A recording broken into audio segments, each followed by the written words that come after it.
இப்போ வந்து நம்ம மகர ராசி வந்து பார்க்குறோம். நிச்சயமா மகரம் காலச்சக்கரத்துக்கு 10ஆம் பாவம். நீங்க சொன்ன மாதிரி எப்பவுமே வந்து உழைப்பு அப்படிங்கிறது அவங்களுடைய பொதுவாக மகர ராசி அப்படின்னாலே ஒரு திமிரு, ஆதிக்கம் அதெல்லாம் தாண்டி அவங்களுக்கு உழைப்பு அப்படின்னாலே ஒரு உயிர் அப்படிங்க சொல்ற நிலைமையில மகர ராசிக்காரங்க வந்து இருப்பாங்க. பொதுவாகவே வந்து மகர ராசிக்காரங்க வந்து ரொம்ப லேசியாக இருக்கக்கூடாது. ஆமாம், அவங்கள ரொம்ப எவ்வளோக்கு எவ்வளோ இயக்கிக்கிட்டே இருக்காங்களோ அவ்வளோக்கு அவ்வளோ அவங்களுக்கான இன்கம்மாக இருக்கட்டும், எல்லா விஷயங்களையும் பாசிட்டிவாக நடக்கும். மகர ராசி உள்ள ஆண் பெண் அவங்களோட குணாதிசயங்கள் எப்படி இருக்கும் அதை பற்றி சொல்லுங்க. நிறைய தியாகம் பண்ணுவான், நிறைய விட்டு கொடுப்பான், தன்னோட குடும்பத்துக்காக எல்லாமே பண்ணக்கூடிய நிலை. இதே தான் பெண்ணாகவும் இருப்பான். இதில் அந்த பெண் வந்து என்ன பண்ணுவாங்கன்னா, ஒரே விஷயம் தான் எங்கள்கிட்ட ஒரு பெரிய ட்ராபேக்கு, எனக்கு நீ என்ன வேணால் பண்ணு.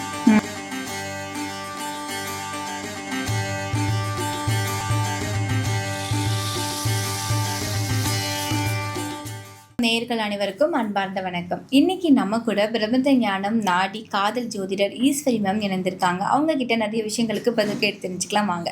வணக்கம் மேம். வணக்கம்ப்பா. எப்படி இருக்கீங்க? நல்லா இருக்கேன்டா, நீங்க எப்படி இருக்கீங்க? நான் நல்லா இருக்கேன் மேம்.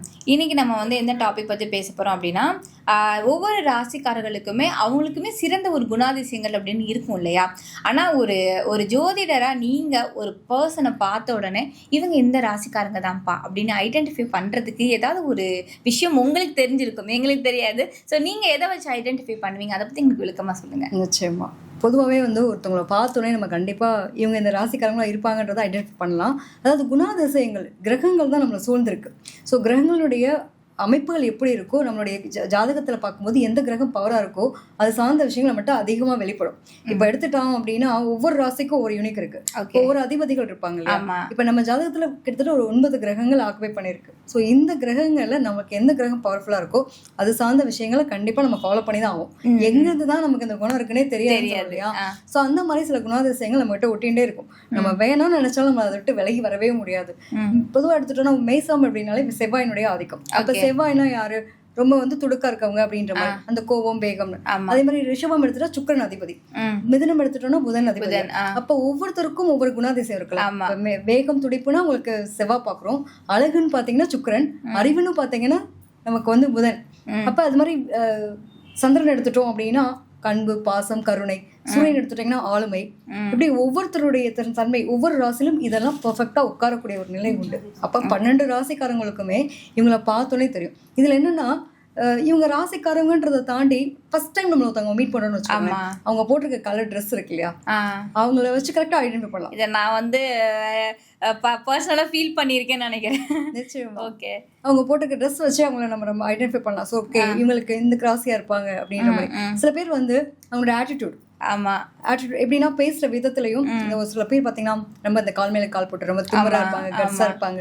அவங்களோட வார்த்தைகள் கோபமான அப்படி பாக்குற பார்வையெல்லாம் தெரியும். ஸோ இதுலயே வந்து அவங்களோட ராசியை தெரிஞ்சுக்கலாம். கிட்டத்தட்ட இவங்களுக்குலாம் சூரியன் பவர்ஃபுல்லா இருக்கு, உங்களுக்கு செவ்வாய் பவர்ஃபுல்லா இருக்கு. சில பேர் கை கால் ஆட்டி ஆட்டி பேசுவாங்க, அவங்களுக்கு பார்த்தீங்கன்னா புதன் பவர்ஃபுல்லா இருக்கு அப்படின்ற மாதிரி. ஒரு சில பேர் பார்த்தோம் அப்படின்னா ரொம்ப இளமையாவே இருப்பாங்க, வயசான கூட அவங்களோட இது தெரியாது. அது மாதிரி பாத்தீங்கன்னா பார்த்தோன்னே அழகா முகமே வந்து ஒரு வட்டமா இருக்கிறது, ரொம்ப பொலிவா இருக்கிறது, இதெல்லாம் தேஜஸ் ரொம்ப அழகா இருக்குன்னு சொல்லுவாங்க.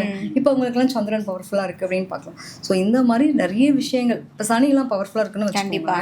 அவங்களெல்லாம் பாத்தீங்கன்னா ஒரு வயசான தோற்றம் இல்ல சொல்லுவோம் இல்லையா, இந்த இளம் வயசுலயே முதுமையா இருக்கிறது, அதாவது இளநரைன்னு சொல்லுவோம் இல்லையா, அந்த மாதிரியான விஷயங்கள்லாம் பார்க்கும்போது அவங்களுக்கு வந்து அந்த சனையினுடைய ஆதிக்கம் அதிகமா இருக்கும். அவங்களாம் எப்பயுமே கெரியர் ஃபோக்கஸ் பண்ணுவாங்க, எப்பயுமே எதிர்காலத்தை பத்தின சிந்தனைகளோடயே இருப்பாங்க. என்னடா எதையோ பறி கொடுத்த மாதிரியே இருக்கு அப்படின்ற மாதிரி. ஸோ இந்த மாதிரி சில விஷயங்கள், அவங்க போட்டிருக்க ட்ரெஸ், அவங்க பண்ற ஆட்டிடியூடு, இதை வச்சு நிறைய ஐடென்டிஃபை பண்ணலாம். Okay ma'am. இப்போ வந்து ஒரு பொதுவாக ஒரு ஜோதிடரை நீங்கள் ஒருத்தரோட குணாதிசயங்கள் இப்படி இருக்கும் அப்படிங்கிறத ஐடென்டிஃபை பண்ணுறதுக்கு சில விஷயங்கள் சொல்லியிருந்தீங்க. இப்போ நம்ம ஒவ்வொரு ராசிக்கும் அப்படின்னு பார்க்கும்போது 12 ராசிக்காரர்களோட குணாதிசயங்கள் எப்படி இருக்குது? ஆண் பெண் 2 பேருக்கும் வந்து ஒரே குணாதிசயங்கள் இருக்கா, இல்லை வந்து 2 பேருக்கும் மாறுபடுமா? எல்லா ஏஜ் கேட்டகரியிலையும் அதே குணாதிசயங்கள் இருக்குமா, இல்லை மாறுபடுமா? அதை பற்றி நீங்கள் பார்க்க போகிறோம்.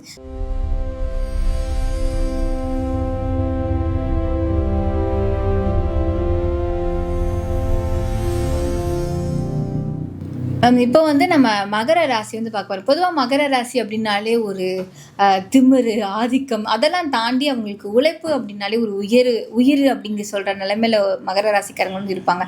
உழைப்புக்கு மட்டும்தான் முக்கியத்துவமே கொடுப்பாங்க. ஸோ அப்படி இருக்கும்போது நீங்கள் சொல்லுங்கள், மகர ராசியில் உள்ள ஆண் பெண் அவங்களோட குணாதிசயங்கள் எப்படி இருக்கும், அதை பற்றி சொல்லுங்கள். நிச்சயமா மகரம் காலச்சக்கரத்துக்கு 10ஆம் பாவம். நீங்கள் சொன்ன மாதிரி எப்பவுமே வந்து உழைப்பு அப்படிங்கிறது அவங்களுடைய என்னென்னா கெரியருக்கு ரொம்ப இம்பார்ட்டன்ட் கொடுக்கக்கூடிய நபர்கள் தான். பொதுவாகவே மகரத்தை பொறுத்த வரைக்கும் 10ஆம் இடம் சனியினுடைய வீடு, கர்மக்காரகன்னு சொல்கிறப்போ நம்மளுடைய என்ன இந்த பிறவி பயனை அனுபவிக்கிறதுக்காக பிறந்திருக்கோமோ அதனுடைய தன்மைன்னு சொல்ல முடியா. ஏன்னா செவ்வாய் வந்து உச்சமடைஞ்சு சனி உங்களுக்கு குரு நீச்சம் அடையக்கூடிய ராசி. செவ்வாய்ங்கிறப்ப உடல் உழைப்பு, வேர்வை சிந்தணும். சனியை பொறுத்த வரைக்கும் மந்தக்காரகன். பொதுவாகவே வந்து மகர ராசிக்காரங்க வந்து ரொம்ப லேசியாக இருக்கக்கூடாது. ஆமாம், அவங்கள ரொம்ப எவ்வளோக்கு எவ்வளோ இயக்கிக்கிட்டே இருக்காங்களோ அவ்வளோக்கு அவ்வளோ அவங்களுக்கான இன்கம்மாக இருக்கட்டும், எல்லா விஷயங்களையும் பாசிட்டிவாக நடக்கும். நான் வந்து பெரிய ஆஃபீஸர்ப்பா, நான் இறங்கி போய் ஒரு இடத்துல பேசுகிறதா என் கௌரவம் என்ன வருது அப்படிலாம் வந்து இந்த தனக்கு தன்னுடைய தான்ற தலைக்கேற்றக்கூடிய அகந்தை இதெல்லாம் இல்லாமல் இருந்தாங்கன்னு வச்சுக்கோங்களேன், அள்ளி கொடுப்பார் சனி பகவான். இவங்களை பொறுத்த வரைக்கும் எப்படின்னா சுயமரியாதை, கௌரவம் அப்படிங்கிறத தாண்டி உழைப்பு, என்னதே எந்த ஒரு எதிர்பார்ப்பும் இல்லாமல் இன்னைக்கு எனக்கு கடமையை செய்கிறேன், பலனை எதிர்பார்க்கல. பலனை எதிர்பார்த்தா தான் தப்பு. நான் வந்து ஒரு 1000 ரூபாய்க்கு வேலை செய்கிறேன்னா அட்லீஸ்ட் 1000 ரூபாய்க்கு இன்றைக்கி எனக்கு வேலைக்கு கூப்பிட்ருக்காங்க, ஆனால் நான் செஞ்ச வேலைக்கான வேல்யூபிள் எப்படின்னா 5000 ரூபாய். சரி, 5000 ரூபாய் வேலைக்கு 1000 ரூபாய் பரவாயில்லையா, இன்றைக்கி ஒரு விஷயத்தை நான் கற்றுக்கிட்டு வரேன், லேர்னிங்காக மட்டுமே இருக்குமே தவிர்த்து அந்த அனுபவத்தை மட்டுமே கற்றுட்டு வரக்கூடிய நிலையை தவிர்த்து இவங்க பணத்தை எதிர்பார்க்கக்கூடாது. இந்த மாதிரி நிறைய லைஃப்பில் லேர்னிங்ஸ் மட்டுமே ஃபர்ஸ்ட் ஆஃப் ஆல் நிறைய கற்றுக்கக்கூடிய நிலை இருக்கும். இன்னும் சில பேருக்கு பார்த்தீங்க அப்படின்னா மகரத்தில் பிறந்தவங்க சின்ன வயசுலேயே வந்து ஒரு பொறுப்பாக இருப்பாங்க. அவங்களுடைய குடும்ப கௌரவத்தை ரொம்ப முக்கியத்துவம் கொடுப்பாங்க. எனக்கு ரொம்ப ஆசைங்க, ஒரு பிள்ளை மேலே பயங்கரமாக ஆசை இருந்துச்சு. ஆனால் அந்த டீனேஜ் கிராஸ் பண்ணும்போது நான் படுற அவஸ்தை, எனக்கு எங்கள் அம்மா அப்பாவோட கௌரவம் முக்கியமா என்னோட சந்தோஷம் முக்கியமானு பார்க்கும்போது இத்தனை வருஷம் கட்டி காத்த என் கௌரவம், எங்கள் அம்மா அப்பாவோட கௌரவம் தான் முக்கியம், என்னோட சந்தோஷம் முக்கியம் இல்லைன்னு நான் தியாகம் பண்ணிட்டேன். நிச்சயமா இன்னைக்கு எனக்கு கிட்டத்தட்ட ஒரு 45+ ஆயிடுச்சு. இப்போ பார்த்தா நான் விரும்பின பொண்ணை நான் பார்க்குறேன், எனக்கு அப்படியே ஒரு மாதிரி ஃபீல் ஆகுது. இன்னைக்கு எனக்கு வேற மாதிரி எண்ணங்கள் தோணுது. இப்போ அந்த லெவலில் ஏன் நான் விட்டேன் அப்படின்ற மாதிரி நிறைய விஷயங்களை லைட்டாக ரியலைஸ் பண்ணுறேன். கால் தாழ்த்தி கிடைக்கக்கூடிய எதுவுமே வந்து நமக்கு என்னவா இருக்காது அப்படின்னா அனுபவிக்க கொடுப்பன இருக்காது. கண்டிப்பா கண்டிப்பா. நிச்சயமா இவங்க என்னன்னா எதிர்காலத்துக்காக நிறைய சேர்த்து வைப்பாங்க, தன்னோட சந்ததியருக்காக சேர்த்து வைப்பாங்க. பழமையில் புதுமைவாதின்னு சொல்லுவாங்க இல்லையா, இவங்களை பொறுத்த வரைக்கும் பார்க்கறதுக்கு ரொம்ப சின்ன பையனாக தான் இருப்பான். ஆனால் அவன் யோசிக்கிற நிலைகள்லாம் பார்த்தீங்கன்னா ஒரு 30 வயசுல பையன் என்னவா யோசிப்பானோ அதை வந்து ஒரு 15 வயசு பையன் யோசிப்பான். கிட்டத்தட்ட அந்த பொறுப்புகள் அதிகமாக இருக்கக்கூடிய நிலை இருக்கும். நிறைய தியாகம் பண்ணுவான், நிறைய விட்டு கொடுப்பான், தன்னோட குடும்பத்துக்காக எல்லாமே பண்ணக்கூடிய நிலை. இதே தான் பெண்ணாகவும் இருப்பான்.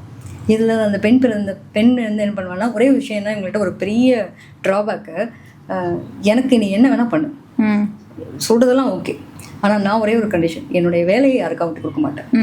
நான் என் வேலை ஸ்டைல் இப்படி தான், திடீர்னு நீ வேலையை விட்டுட்டு வந்துடு, கல்யாணம் பண்ணிவிட்டு உனக்கு வாழ்க்கை நடக்கும் அப்படிலாம் முடியாது. அதே மாதிரி மகரத்தை பொறுத்த வரைக்கும் பார்த்தீங்க அப்படின்னா குரு நீச்சமாகறாரு இல்லையா, இங்கே சனியினுடைய வீடு. அப்போ வந்து சின்ன வயசுலேருந்தே குடும்பத்தினுடைய பொறுப்புகள் எல்லாத்தையும் ஏற்றி நடந்துக்கக்கூடிய ஒரு தன்மை வந்து ஆணாக இருக்கட்டும் பெண்ணாக இருக்கட்டும் அது மாதிரி இருக்கக்கூடிய தன்மை இருக்கும். இன்னொரு விஷயம் பார்த்தீங்கன்னா எனக்கு வேணுங்கிறத நான் தான் செஞ்சுக்கிட்டேன்.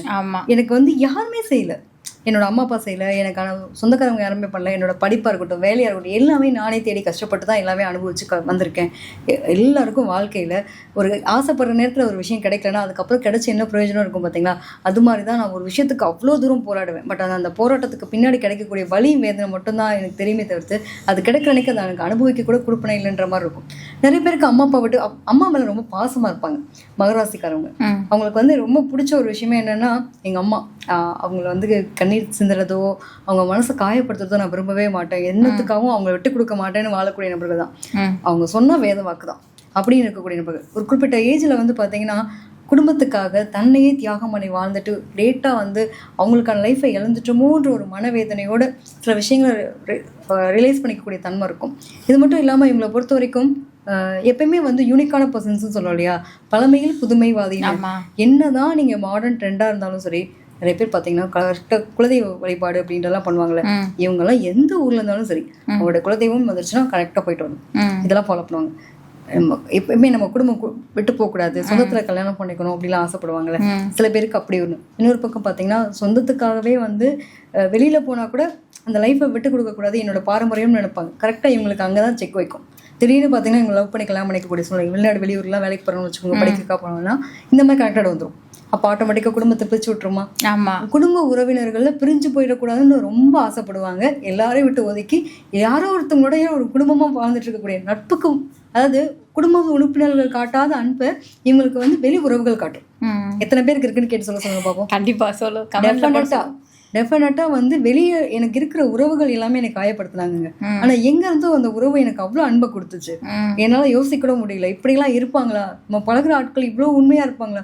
என் வீட்டுல எனக்கு ஒரு விசேஷம் அப்படின்னா என் உறவு செய்யறதை விட என்னோட நட்பு எனக்கு அவ்வளவு செஞ்சுச்சு அப்படின்ற அளவுக்கு நிறைய அனுபவங்கள். இது ஆணா இருக்கட்டும் பெண்ணா இருக்கட்டும் எல்லாமே லேட்டா கிடைக்குங்க. ஆனா அது தியாகம் பண்ணி வாழ்க்கையை வாழ்றவங்க. புடிச்சு வாழ்றாங்கன்னு கேட்டீங்கன்னா பிடிச்சி வாழலைங்க, ஆனால் புரிஞ்சுட்டு வாழ்கிறேன், அவ்வளோதான் என் வாழ்க்கை. இது ஆணாக இருக்கட்டும் பெண்ணாக இருக்கட்டும் கண்டிப்பாக சொல்லுவாங்க.